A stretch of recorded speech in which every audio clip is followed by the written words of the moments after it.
Welcome back to the deep dive. I hope you are somewhere quiet right now. Maybe you have the lights turned down just a notch. Yeah, that's probably a good idea for this one. Definitely. Because today we are walking into a space that is part detective noir, part philosophy seminar, and honestly, part goose story. It really is a wild mix. It is. We're looking at a document that challenges how we think about time, how we process danger, and oddly enough, how we store our dairy products. Right, the butter. It's a strange combination, isn't it? Yeah. Usually in these explorations of consciousness, you get the high-level abstract stuff. Right. Or you get the gritty, specific, fortune-telling stuff.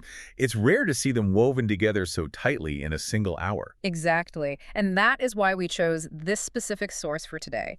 We are diving deep into session 436 of the early sessions, book 9 of the Seth material. And just to set the timeline for everyone, this session was recorded on September 16th, 1968. 1968. Right.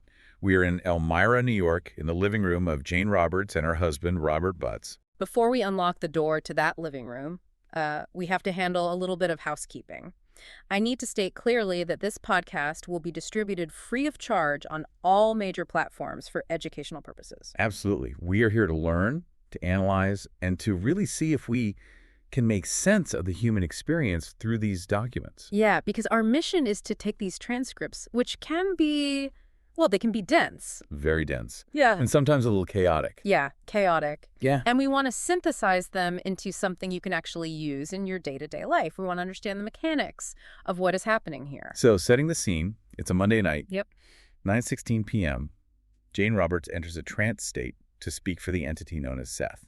And right out of the gate, Seth isn't talking about the cosmos or the universe. He's talking about a guy named Timothy Mossman. Now, remind us, who is Tim in this whole saga? Timothy Mossman was a pretty pivotal figure in the history of the Seth material. He was an editor at Prentice Hall. And at this specific moment in time, in 1968, he is the guy helping to get these books published.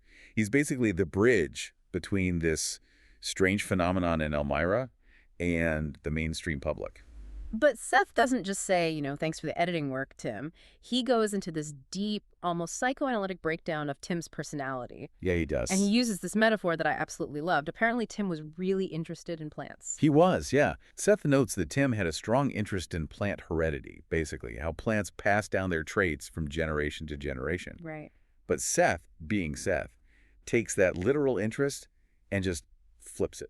He turns it into a symbol for Tim's spiritual work. He talks about unorthodox seeds. Yes. Seth says that Tim will work to understand the unorthodox seeds within mankind's personality.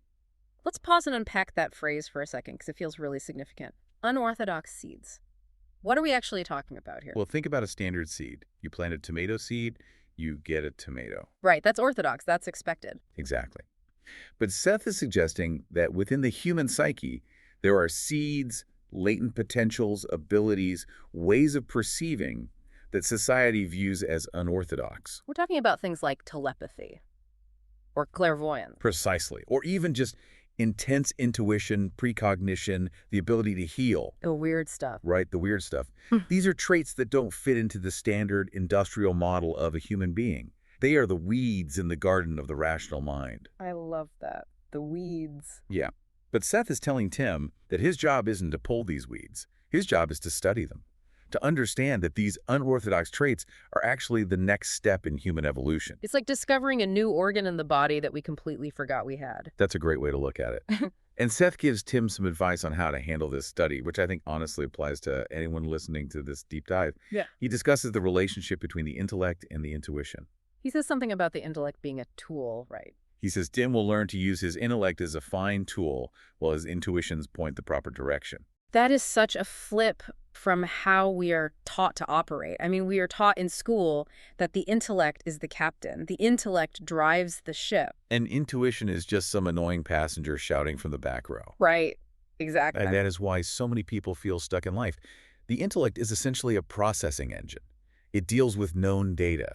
It categorizes what has already happened. Because it needs facts. Yes, it cannot discover the unknown because it literally has no data for it. Intuition is the explorer.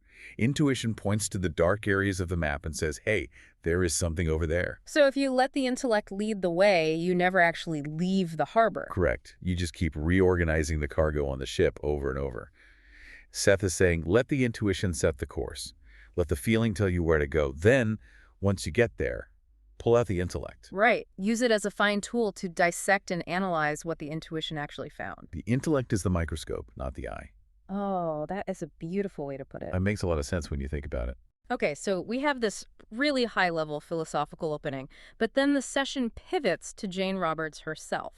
And this part is fascinating because it deals with health, and Jane was getting healthier at this time, wasn't she? She was, and Seth explains exactly why. He says she is finally releasing her abilities. She's allowing herself to be who she really is. And he contrasts this with how she used to be, and this is a bombshell for anyone who has ever had a mystery illness. It really is a bombshell. Seth says before she was afraid to sense those changes in the atmosphere that she could sense so well. On occasion, she would fabricate a physical symptom to explain a sudden change of mood that was instead the result of clairvoyant knowledge. Fabricate a physical symptom? That sounds a little harsh. Is he saying she was faking her illnesses? No, not faking it consciously at all. It's a subconscious defense mechanism. Okay, walk me through that. Imagine you are a highly sensitive person. You walk into a room and suddenly you feel a wave of sheer terror. But you don't know why. There's no guy with a knife. There's no fire. You just feel terror. So your intellect starts frantically looking for a reason. Exactly. The rational mind says there is no external threat here. Therefore, the problem must be internal. So the mind translates that psychic terror into a stomachache or a migraine. Because a migraine is socially acceptable. Right. Being randomly terrified for no reason is not acceptable. So she was using illness to explain away her psychic sensitivity. Yes. If she felt a sudden drop in mood because she was unconsciously picking up on a tragedy happening somewhere else, she would blame it on her health. She'd say, oh, I must be coming down with something. Wow. It was a way to ground the bizarre experience in the physical world so she didn't have to admit she was sensing something unorthodox. It really makes me wonder how much chronic anxiety or just generally feeling under the weather is actually just people picking up on the emotional smog of their environment. Seth would argue it's a massive amount. Yeah. And the cure, at least in Jane's case, was simply acknowledging the ability. Just owning it. Exactly. Once she could say, I feel bad because I'm sensing a negative probability, she didn't need the physical symptom anymore. She could process the data directly. But processing that data isn't always smooth sailing, is it? Because right after this, Seth points out a mistake that Jane made. A sort of glitch in the matrix, if you will. This is a really fascinating look under the hood of how prophecy and psychic perception actually work. Jane had a perception of a car accident. She was worried about it. But Seth says she was confused. He says she fused two different events together, right? Yes. He says the experience was a split one involving an accident in the past and one in the future that were fused in her perception. Now, how do you fuse the past and the future? They seem pretty distinct to me. One already happened and one hasn't. To the conscious mind, yes, they are distinct. We live in linear time. Monday comes after Sunday. But the inner self, the part of us that dreams, the part that intuits, doesn't own a calendar. It operates on association. So it groups things by the vibe rather than by the date. That is exactly it. It operates on emotional resonance. Seth explains that there were bridges connecting these two events in her mind. One was an accident in the past involving a friend named Bill McDonnell, who Seth calls Mark. The other was a potential future accident involving an acquaintance of Tam Mossman named Eve. And what were the bridges between them? Similarities. Both of them involve the concept of nighttime. Both involve similar-sounding names, Nina in the past event and Eve in the future event. And most importantly, both carry the exact same heavy emotional charge of a car accident. So Jane's psychic radar just pinged nighttime car accident with a woman with a short name, and it pulled up both files at once. That's a perfect analogy. It's like a search engine returning two results because the keywords matched perfectly. And because Jane was still learning to use her intellect as a fine tool, she didn't separate the results. She just superimposed them. Right. She felt the fear of the past accident and projected it onto the future one. Okay, so let's talk about this future one. Because even though she got a little confused, Seth says there actually is a valid warning here for the future. And this is where the deep dive gets a little chilling. It does get dark. Seth separates the data for her and gives a very specific warning to this woman, Eve. He's predicting a car accident. But the details, let's just list them out because they are incredibly precise. Number 1, the dates. He says the danger is highest on days with a 5 in them. The 5th, the 15th, or the 25th. Number 2, The setting. He gives a visual, a stretch of road leading to the city, a filling station, and he specifically mentions high grass. He also sees the letters SP. He thinks it might be the start of the word spring, or maybe the initials of a place. And then number 3, we have the antagonist, the villain of the piece. He warns Eve not to drive with an older woman. And by older, he clarifies he means over 35. Which again, I take deep personal offense to. Over 35 is not older. I know. But he describes her vividly. He says she has a sharp nose and rather elongated features. And he tentatively gets a name. He calls her Gert. Gert. It just feels like a character from a Hitchcock movie. The sharp nose, the high grass. But here is the most important part of this whole warning. Seth explains why this woman is dangerous. It's not that Gert is just a bad driver. No, not at all. Seth says she is in a state of inner emotional turmoil. This connects right back to the idea of the scenes we talked about earlier, doesn't it? It does perfectly. Seth is implying that accidents are not always just random physical events where metal hits metal. They can be manifestations of internal energy. Right. If Gert is in a state of chaotic, destructive, emotional turmoil, she creates a field of probability around her. A car accident is just that internal chaos manifesting in the physical world. So the warning to Eve is basically, do not get in the car with someone who is emotionally radioactive. Exactly. It's an emotional quarantine. Seth advises her to simply not drive with this woman on those specific dates until the end of May. Now, here's the big question. Does this accident have to happen? Is it written in stone? No. And this is the absolute core of Seth's teaching on the future. He explicitly says the affair is still within the realm of probabilities. It's a choose-your-own-adventure book. It really is. The future isn't a single train track that we are stuck on. It's a web of potential roads. Precognition, seeing the future, is just looking down the road you are currently traveling on. And if you see a pothole ahead, you can just turn the steering wheel. Correct. So the purpose of the prophecy isn't to say, hey, you are doomed. It's to say, change lanes right now. If Eve listens to the warning and stays home on the 15th, or just refuses to drive with Gert, the accident doesn't happen. The energy is diverted. It's very empowering, but also, a little scary. It puts the responsibility squarely back on us. Knowledge is responsibility. Once you know the probability exists, you have to choose how to act on it. Okay, so we have this heavy, very atmospheric warning happening. We have Gert with the sharp nose. We have the high grass. The vibe in the living room must be incredibly intense. Ruburt is writing all this down furiously. Jane is deep in trance. And then reality just interrupts. the phone rings. It's 9:26 p.m. And this moment creates such a stark contrast. You have this ethereal, booming voice speaking about the nature of time and probability, and then the mundane, shrill ringing of a telephone. Jane snaps out of trance. And usually, coming out of a deep trance that fast is pretty jarring, isn't it? It can be physically painful or very disorienting for her, but she snaps out of it and answers the phone. And who is on the line? A woman named Callista Bufflin. She's a former neighbor of theirs. And remarkably, in keeping with the dark theme of the night, she is a widow. Her husband, who they called Buff, died in a car accident just a few months prior. There it is again, the car accident bridge. It's undeniable. Jean's mind was already dwelling on car accidents because of the whole Eve and Gert prediction.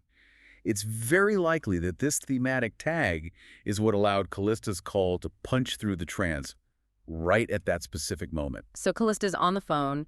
She's grieving. She's talking about her own psychic flashes and premonitions she's been having.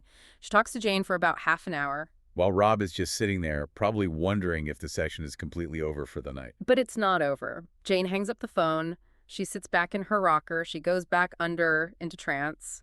And Seth doesn't miss a single beat. This is where it gets truly wild. Seth doesn't go back to talking about Tam Mossman or plant heredity. He immediately starts talking about Callista. He was completely aware of the phone call. Yes. And he starts providing data specifically for her. Let's list out what he gives her, because it builds in intensity. Number 1, he gives some general predictions. Right. He says she will eventually remarry a man with a slight limp or some kind of leg issue. He also predicts a child will have croup. Which is interesting, sure, but hard to verify right there in the moment. But then, number 2, then he starts bringing the receipts. He claims to have a direct message from her deceased husband, Buff. In this message, honestly, if I were writing a fictional ghost story, I would never write this. It's just too weird. It's too mundane. It's about butter. Butter. Seth says, the husband still visits the house with some innocuous message to let her know. Something about butter. It could be, do not keep the butter in the pantry. Did you used to tell her to keep it in the refrigerator? I just love this so much. You have crossed the veil of death. You have shed the mortal coil. You are in the eternal light, and your urgent message to your grieving wife is, honey, the Land O'Lakes is gonna melt. It's funny, but it's also profoundly moving when you think about it. If you wanted to really prove your identity to your spouse from beyond, would you give a grand lecture on the physics of the afterlife? No, because anyone could make that up. A generic psychic could say he is in the light and he loves you. Exactly. You would say something personal, something totally trivial, something that was a nagging, everyday habit in your marriage. It's the fingerprint of the personality. It really is. And when Jane called Callista back later to check this, Callista confirmed it. That specific dynamic about the butter storage arguing over the pantry versus the refrigerator was a very real thing between them. She told Jane it was extremely meaningful to her. It validated that he was still him. He hadn't turned into some generic, formless angel. He was still the exact same guy who cared deeply about where the butter went. Which is incredibly comforting for a grieving widow. But if the butter was the emotional hit, number 3 on our list is the smoking gun of the entire session. The book's in the cellar. This is where we move from standard communication with the dead into undeniable real-time remote viewing. Set the scene for us on this one. Seth says this immediately after the phone call ends, right? Right. Seth says, also something about a stack of books with pictures, old ones kept in the cellar and nidled, and something about not a scrap of evidence. Okay, let's play detective here for a minute. Jane was not in Callista's house. She hadn't seen Callista in months. Correct. So they call Callista back, and they ask her, hey, were you looking at books? And Callista confirms it. But the timing is the absolute key here. She wasn't looking at them yesterday. She wasn't looking at them the week before. She was looking at them literally moments before she picked up the phone to call Jane. Wait, while the session was starting? Yes. She was down in her cellar. Check. She was looking through a stack of old books. Check. Were they illustrated? Yes. Books with pictures. Yeah. Are they initialed? Yes. She specifically noted they had her initials and her husband's initials written inside them. That is just staggering. It defies all statistical probability. To guess that a specific person at a specific minute is in a specific room like the cellar, looking at specific objects like initial picture books. Yeah. You just cannot guess that. So how does Seth know? Well, the implication in the material is that when Callista focused her attention on Jane to make that phone call, she opened the channel. She created an energetic link. And Seth, operating completely outside of physical space and time limitations, could just look down that link and see her exact environment. It's like a Zoom call that you don't even know you're on. A psychic Zoom call. Yes. And what about that weird phrase Seth used, not a scrap of evidence? See, that's the detail that completely seals it for me. Callista explained to Jane that after she looked at the books in the cellar, she felt a little secretive about it. She put them back exactly as they were and covered them up. She told Jane she wanted to leave no evidence that she had been down there rummaging through the past. Oh, wow. So Seth didn't just see the physical action of her holding the books. He saw the intent behind it. He read her mind while she was covering them up. Precisely. He picked up on her exact thought process. I must leave no evidence. And just to pile on one more hit, number 4, there was the package. Yes. Seth mentions a package of something he ordered that came after his death. Which is a classic heartbreaking trope, the mail that arrives too late. And Callista confirmed that, too. A package had indeed arrived after Buff died. It was something he had ordered for a nephew. So let's look at the scoreboard here. We have the butter, which is retrocognition and proof of identity. We have the books, which is real-time remote viewing and telepathy. And we have the package, which is just straight confirmation of a hidden fact. It's a perfect triangulation of evidence. Any one of those things could be dismissed by a hardcore skeptic as just a lucky guess. Sure, maybe you guess a package. Right. But all three, combined with the highly specific timing of the phone call, it creates an absolute fortress of evidence. It really connects everything we talked about at the beginning of the show, the unorthodox seeds. Callista had an impulse to call Jane that night. That was her intuition. That was her seed. Yes, exactly. She followed it. Yeah. And because she followed it, because she didn't let her intellect talk her out of making a late-night call, she received this incredible gift.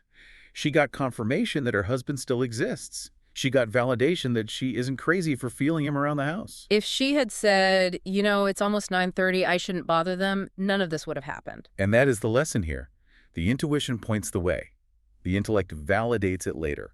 Callista acted on the impulse, and the result was this mind-blowing session. It really paints a picture of a universe that is much more, well, much more porous than we usually think. Porous is the perfect word for it. We tend to think of ourselves as these sealed units. My mind is here inside my head, your mind is there inside yours. The past is way back there, the future is up there somewhere. Right, nice and neat. But this session shows that the walls are actually incredibly thin. Sometimes they are totally transparent. Sometimes, if the emotional charge is high enough, like grief over a lost husband or sheer terror about a potential car accident, the walls just dissolve completely. It's a bit messy, honestly. It is very messy. It's unorthodox, but it's real. So bringing it all back to you, the listener, we aren't all trance mediums. We aren't all getting calls from widows at 9:30 at night while channeling entities. What is the practical takeaway for the person driving to work right now listening to this? I think the takeaway is to pay close attention to your own glitches. Pay attention to your own seeds. Give me a real-world example of that. Okay, say you're driving to work.